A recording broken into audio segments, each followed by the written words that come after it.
ప్రభుత్వం చేపట్టే ప్రతి పనిలో ముందుండే మెప్మా ఆర్పీల జీతాలు రాక 7 నెలలు అవుతుండటంతో చలో హైదరాబాద్కు పిలుపునిచ్చారు. చలో హైదరాబాద్ కార్యక్రమంలో భాగంగా జమ్మికుంట మున్సిపల్ పరిధిలోని ఆర్పీలు బయలుదేరే సమయంలో ముందస్తుగా పోలీసులు అరెస్టు చేసి స్టేషన్కు తరలించారు. ఈ సందర్భంగా వారు మాట్లాడారు.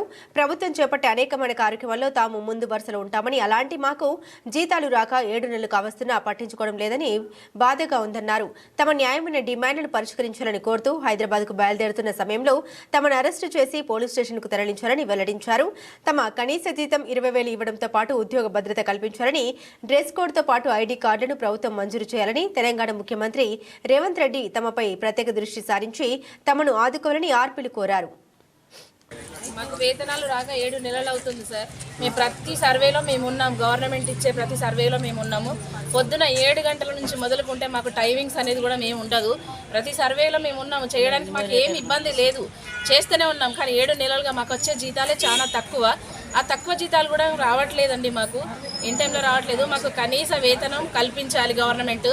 మాకు డ్రెస్ కోడ్ అనేది ప్లస్ ఐడి కార్డు, మాకు ఉద్యోగ భద్రత కల్పించాలని కోరుతూ సీఎం గారికి విన్నవించుకోవడానికి వెళ్దామని అనుకున్నాం సార్. మాకు ముందస్తుగా అరెస్ట్ చేశారు. మేము పొద్దున 6 గంటల నుంచి ఇక్కడే ఉన్నాం సార్. మాకు కనీస వేతనాలు కల్పించాలి, మాకు ఆగిపోయిన జీతాలు వెంటనే విడుదల చేయాలి, మాకు మినిమం 20,000 జీతమైనా ఖచ్చితంగా ఇవ్వాలని మా రాష్ట్రం మొత్తం కూడా ప్రతి ఒక్క ఆర్పీ బాధ ఇది. రేవంత్ రెడ్డి సార్ గారు ఖచ్చితంగా మా ఆర్పీలను గుర్తించండి. ప్రతి సర్వేలో మేము ఉన్నాం కాబట్టి మా కష్టాలను మీరు గుర్తిస్తారని మా విన్నపం సార్ ఇది.